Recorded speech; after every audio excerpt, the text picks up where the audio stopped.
Jeanne Shenandoah, who is a teacher, an herbalist and healer, midwife, and someone who's been very active in bringing to us both her own personal perspective on the land and waters here, and also the voice of the Onondaga Nation. And Joyce King, who did not expect to be doing this, but is happy to join us. Joyce is a Mohawk woman who is also the director of the Haudenosaunee Environmental Task Force, and who is speaking tomorrow at the teach-in. So welcome to Jeanne and Joyce. Yeah.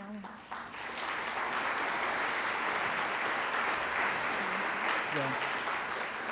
First of all, I want to thank Joyce for filling in here. I wasn't planning on sitting here alone.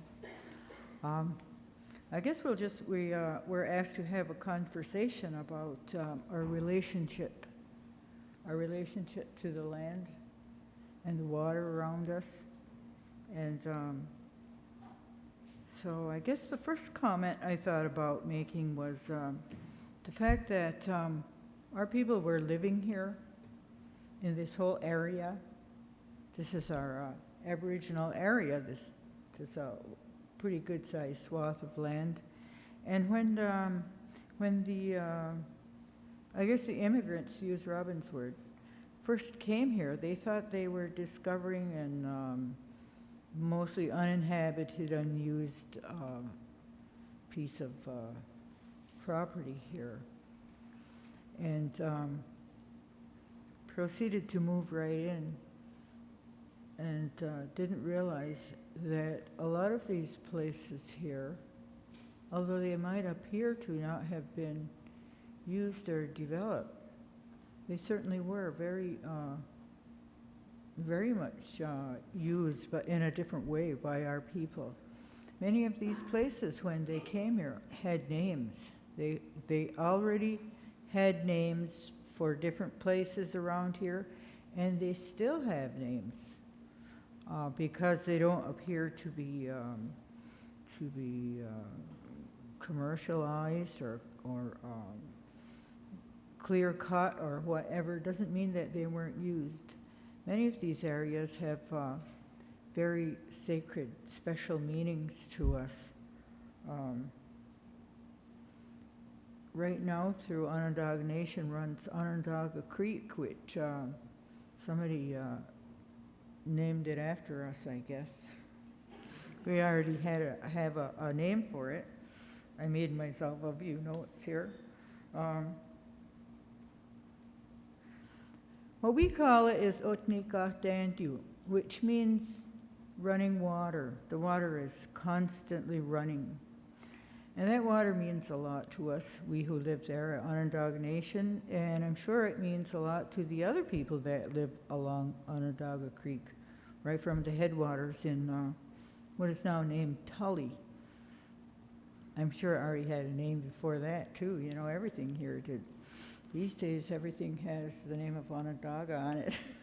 Onondaga Lake, Onondaga Hill, Onondaga County.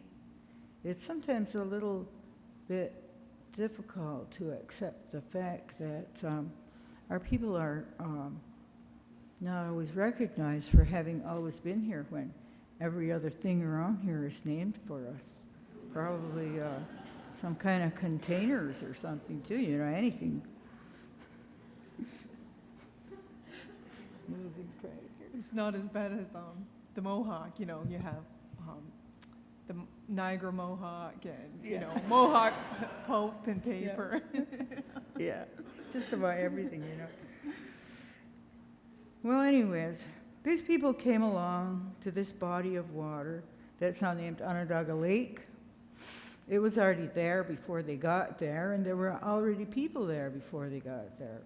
Our people, the people that came before us, the grandmothers and grandfathers, the families and the clan families of the people, the Onondaga people, which, by the way, isn't even Onondaga. It was kind of anglicized by people that came around.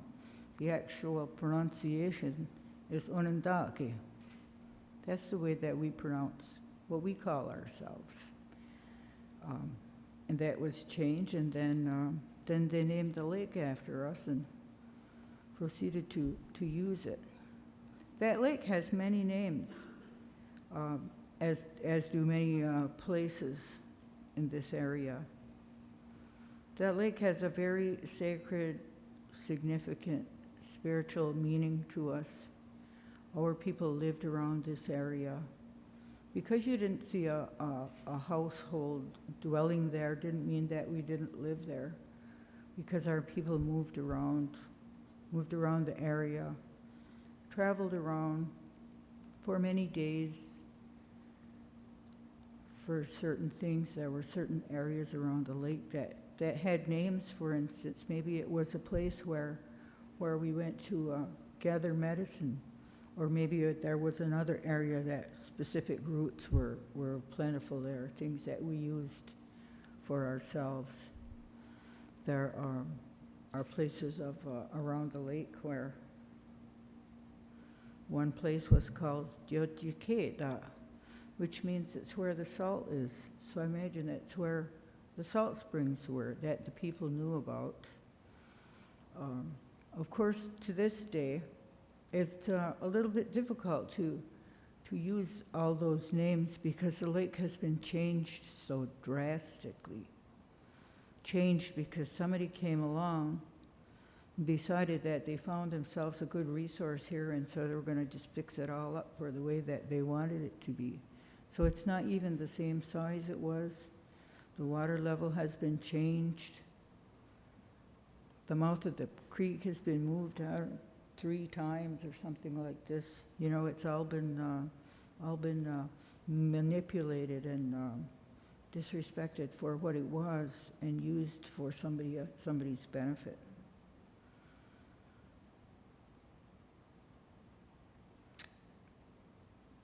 These places had names because our people use them to fish. There are certain areas, people that do fishing know that fish, different types of fish, like to live in different currents or depths or temperatures of water.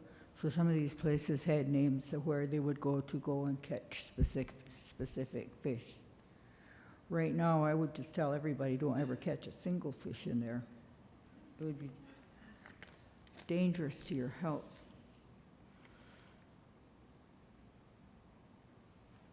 So one of the main names that we called that lake was Gahnekasaya, and that meant that it's one of the places that our people always used, and we considered it that we lived there because we were around there.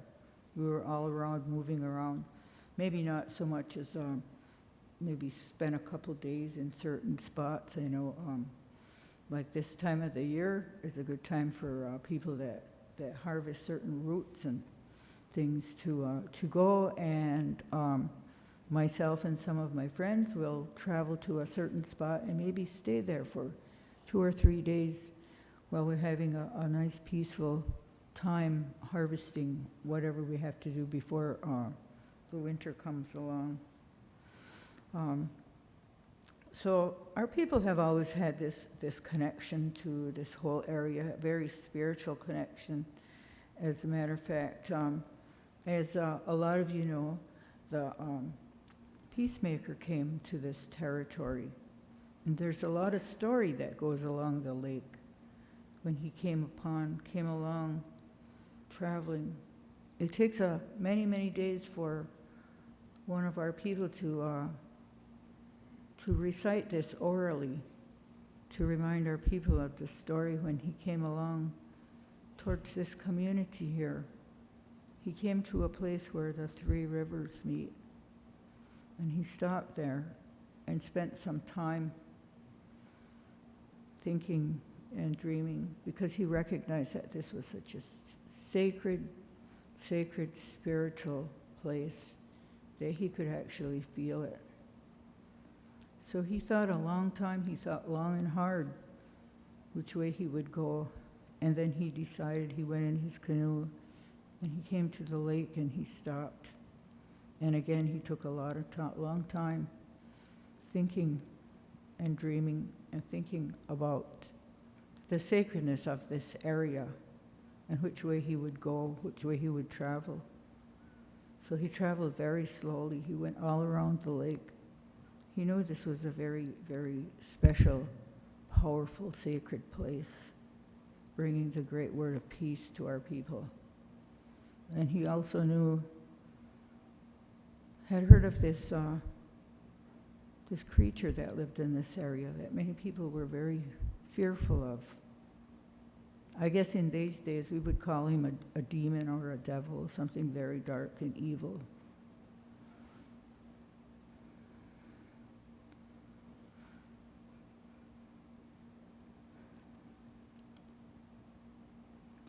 So the story goes that he traveled around this lake on this mission that was sent to us. Our people were in a very bad condition at the time. And this man was given the mission to come and bring this great peace, to bring us these teachings, to help us to be good people. So he came upon this person. He carried this great word. It's very hard to tell you about it, to describe the preciousness of this message of peace, and how sacred this area is. That message of peace was so powerful that it organized our people. It organized all the Haudenosaunee people all across this area. We became what you know of as the Six Nations Confederacy. We call ourselves. We have our own name before somebody else named us. We already were Haudenosaunee. That message of peace that came to this very spiritual, sacred place is such a great message that now people are hearing it all over the world. People are coming to hear it. We've always had people that have heard of it and are coming to our place here. The heart of our confederacy, coming to hear the great words. Because we were taught for the white roots of the tree of peace would go in the four directions and enable everybody to learn peace. Now, those are some of the feelings that I have towards this area, to let you know how sacred and how connected we are to this. Those teachings to this day are still with us. They have not ever stopped. Instead of us all sharing a love for this whole area and holding it close to our hearts, and that's how things are spiritual and sacred. You hold it close to your heart and you acknowledge it. You acknowledge and respect so that things do not become commonplace. So I guess that's just kind of what I wanted to tell you about our connection to the earth and our connection to this area here. I always tell everybody that I live right here. I've looked all around different parts of the world, and I'm right here where I truly love where I live. And I hope everybody else does.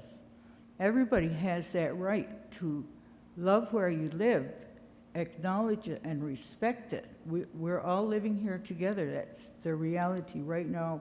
We all live here together. That's the basic message I guess I have.